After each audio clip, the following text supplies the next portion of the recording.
Hello and welcome to our first 2025 edition of Holy Crap, Publishing is Stupid Sometimes.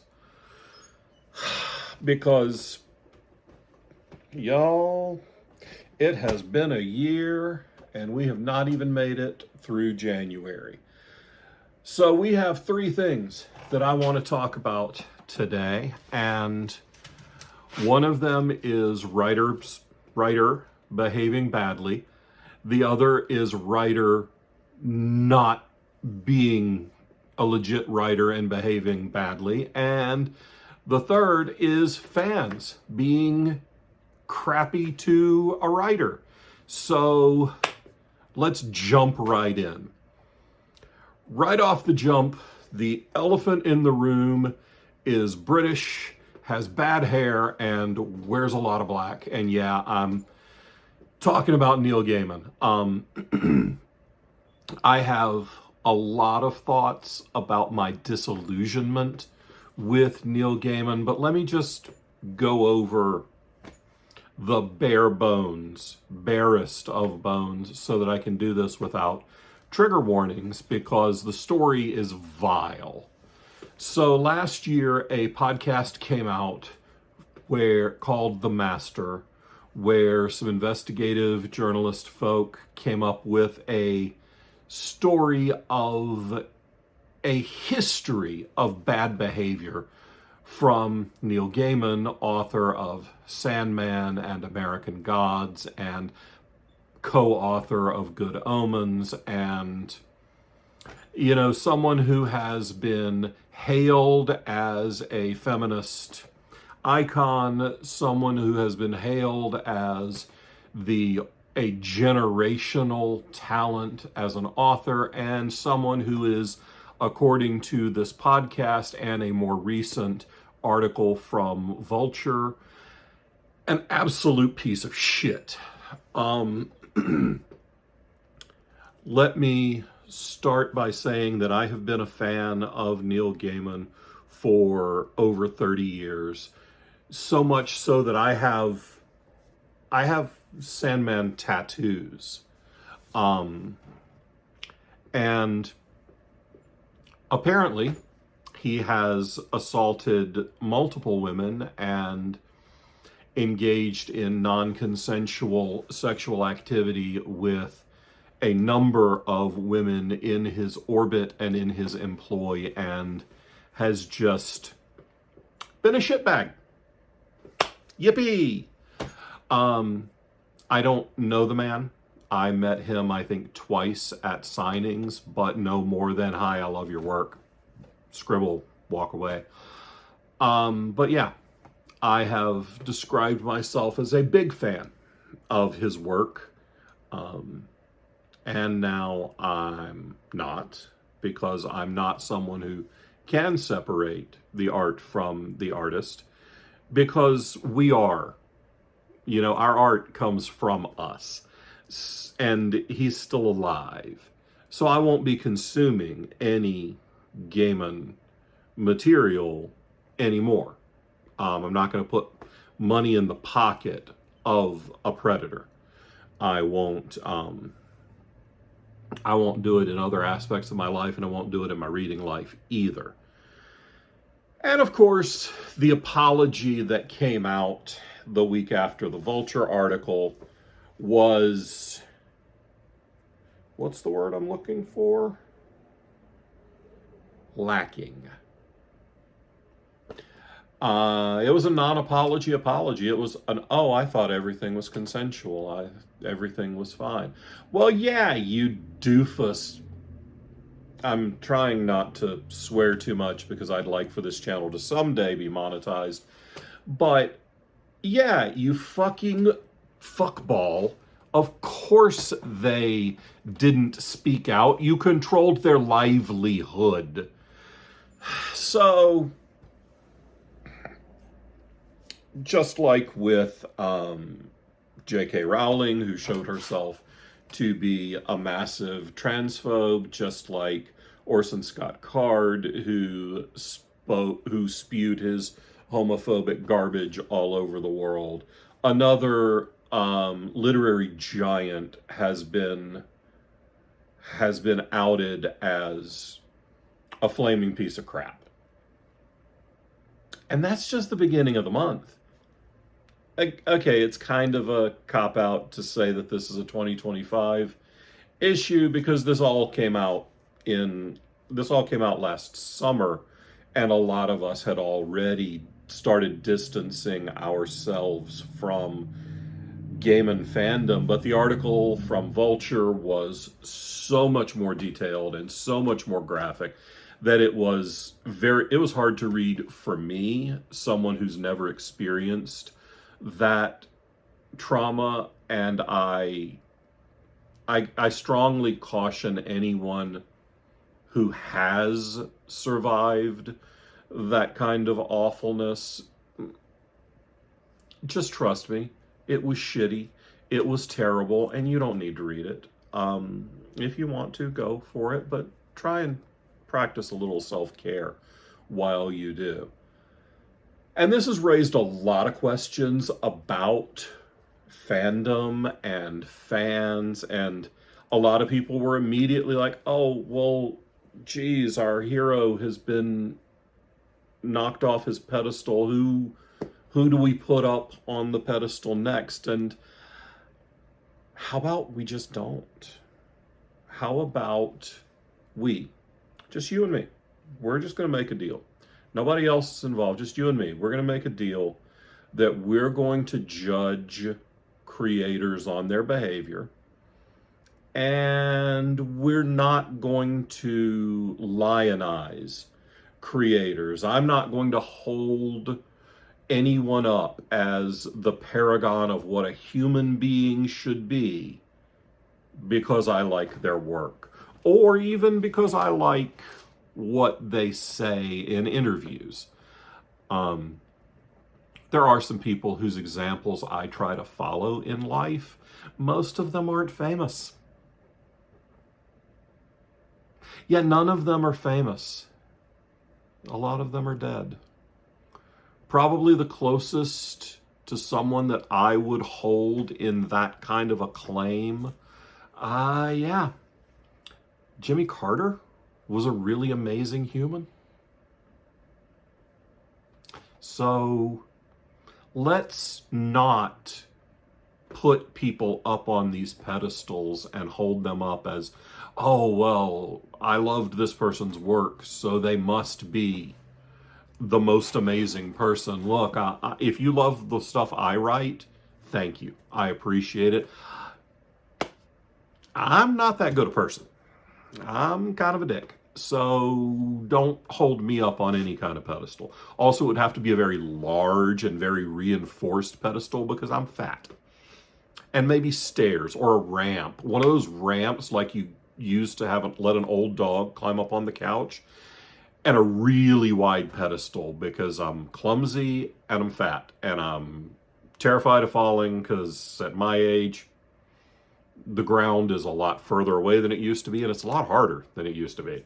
So no pedestals for me, no pedestals for anybody else. Not John Scalzi, not Chris Golden, not any of these folks, not Gabino Iglesias, not any of these folks who I know to be lovely, kind, caring individuals, and still, they're not your moral compass. None of us are. You are your moral compass. So that's part one of Authors Behaving Badly 2025. And then there's the whole ChatGPT thing. I don't even know this author's name. I have not given enough of a shit about this stain on our industry to look up their name. And I've lost a little weight and my wedding band slipped off and fell down behind me onto the floor. There. All better now. I don't wear it all the time because it's a little big, but I think it's awfully pretty, so I wanted to wear it for the video. I don't know the author's name. I don't know the title of the book. I'm not going to buy it to check. But this week in Kindle Unlimited news, some dumb ass fuck whistle left the ChatGPT prompt in their book when they hit publish. So not only did they scrape content using this AI bullshit to spew out a book, not only did they half-ass the fun part, because writing the book is the fun part, they couldn't even be arsed to clean up the text before they sent it out and charged people money. There's a lot of debate around the use of generative AI in writing a novel. Let me be perfectly clear on my personal stance and on our stance as a publisher. If you use generative AI in the creation of the text or the cover of your book, don't fucking send it to me. I don't want to see it. I'm not going to publish it. It's even in our contracts that we promise not to use generative AI in the creation of the cover, and you assert that you did not use any generative AI in the creation of the book. I do not mean spell check. I do not mean grammar check. These things are a version of AI. That's not what I'm talking about. I'm talking about ChatGPT. I'm talking about Midjourney. I'm talking about the stuff where you type in a prompt and it shits out an entire book. And shits is the word that I'm looking for, because what you get is just a brown stain smeared across the publishing landscape. And if you use it, then yeet yourself right into the fucking sun and out of my fucking industry. Can we get an amen? And if you disagree with me, yeet yourself right the fuck off of my channel. So this douche canoe couldn't even be bothered to go through, read their own book, and take out the big block of text where it says you should clean this up before it goes to print so that you can make it sound more like your own. This is one of those times when I love Reddit. Because, oh my God, the pitchforks and torches are out. Most of the time, I think a lot of Reddit is a cesspool. But holy crap, this one deserves it. Get out of my industry. And what's worse is that they're selling. So people are buying this shit. This book was number 55 in all of the Kindle store when this story broke, and probably went up after that because people were downloading it just to find that passage. It's why I'm not naming the book. It's why I'm not naming the author, because I don't want to give them that 0.4 of a cent per page. Fuck them. You don't deserve a nickel or 0.4 of a cent. So that's my authors behaving badly. Now let's move on to the fans. If you haven't been living under a rock for the past 2 years, you've probably heard of the book Fourth Wing. It sold a couple of copies, a couple of million copies. It's a fun romantasy about it's kind of a dark academia vibe with dragon riding and combat training and battle training and enemies to lovers. I quite enjoyed the first book, Fourth Wing. I didn't like Iron Flame as much. It focused more on a romancy trope that I don't particularly care for. Nothing icky. It's just a distrust and miscommunication trope that I personally don't enjoy. I don't like it in movies. I don't really like it in books. So I didn't finish Iron Flame. But it did very well, and congrats to Rebecca Yarros for crushing it sales-wise. And there have been exclusive limited editions and new editions and gilt-edged and sprayed-edged and all kinds of cool shit, right? Book 3 launched this week. I think maybe today. Well, maybe today. Because some stores sold it early. So here's why we care. We, being writers and publishers. The New York Times and other bestseller lists have a specific window of sales each week that they're calculating on. So New York publishers typically release their books on Tuesday so that when the Times starts calculating sales, I believe it's Wednesday to Tuesday. I'm not 100% on this because I don't work in a New York Times reporting store. I've never had a book on the New York Times list. And I only kind of give a shit. I mean, it'd be nice if it happened, but I make a living, so I don't really care. So it's very important in most traditional publishing venues, most New York publishing venues, to capture as many sales in the very beginning as possible. That's why they love pre-orders on print books so much, because all those sales count on day one. Well, Rebecca Yarros has been getting all kinds of hate mail for crap that she has nothing to do with. Nothing. Zero. Zip, zilch, nada. This ain't her fault. Leave her the fuck alone. If you want to write hate mail because you don't like dragons, okay, I guess you could do that. You're a dick, but you can do that. If you want to write hate mail because you don't like romantasy, well, I guess that's fair and you're still a dick, but do what you want. But if you are writing hate mail because some store in Dubuque sold copies of Onyx Storm early, then you're a super dick. Yarros has not a goddamn thing to do with that.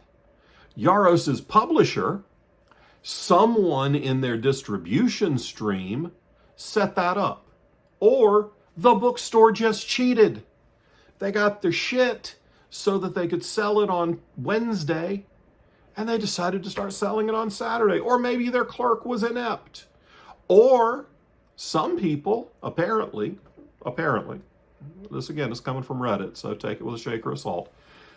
Apparently some people in the stores were swapping the Onyx Storm dust jacket with like an Iron Flame dust jacket and selling it early because you can't scan the ISBN before release date if it's been embargoed like that. And that's the term when a publisher sends out a pallet of books that says, do not sell before this date. It's embargoed until that date. And she's been getting hate mail because her publisher cut a deal with Target to do an exclusive Target edition that apparently sold out super quickly, and now people are scalping it, etc., etc. Again, not her damn fault. She did not cut that deal. She may have been informed of that deal, but there's no guarantee she had a clue. She probably did because she's kind of a big deal now. But I guarantee you, if some mid-list author had an exclusive edition of their book produced for Target, they're not going to get consulted on that shit. The publisher's going to take that Target check and cash it and send the piece to the author. But the author doesn't get to make that decision. The publisher and the marketing department do.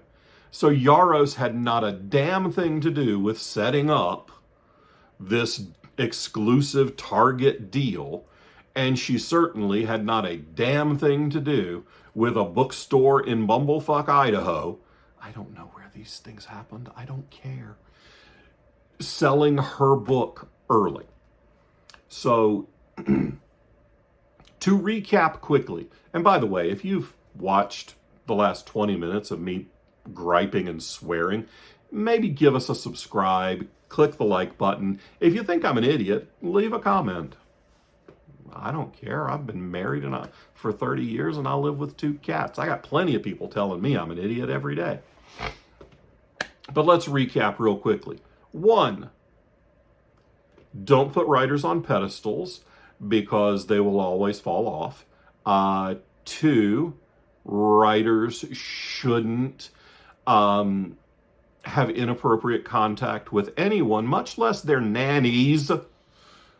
3, if you use ChatGPT to create your book, please yeet yourself right the fuck out of the publishing industry. And ditto, if you use Midjourney to create the cover for your book, please exit my business. I don't want to deal with your ass.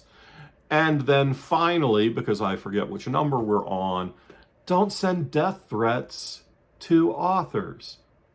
Not even authors who have been cornerstones of your childhood and then turned out to be shitty predators. Don't send death threats to them either. Don't send death threats to authors. If you don't like the way a book is marketed, you can send a strongly worded email to the publisher. If you don't like the way a series ends, well, there's a lot of Reddit out there. There are probably a lot of people who will jump right on the hate train with you, but don't send death threats or hate mail to the author. That's rude. We're just trying to make the best books we can. We don't need a bunch of bullshit about things that are outside our control, like distribution. So there you go. There's my January publishing rants. Dog only knows what we're going to come up with in February. Also, it's cold right now, and I don't like the cold. So there, one more rant for you. I'll be back next time, hopefully with more inspiring news or at least some fun book recommendations. Or hey, maybe click over and check out my Talk Like a Pirate readings, because I'm going to do a bunch of readings with an eye patch since I just had cataract surgery. But yeah, don't be a predator. Don't put people on pedestals. Don't use AI to generate your book, and don't send hate mail to writers or anybody. Find better uses for your time. Speaking of which, I'm going to go write something. That's a better use of my time than ranting.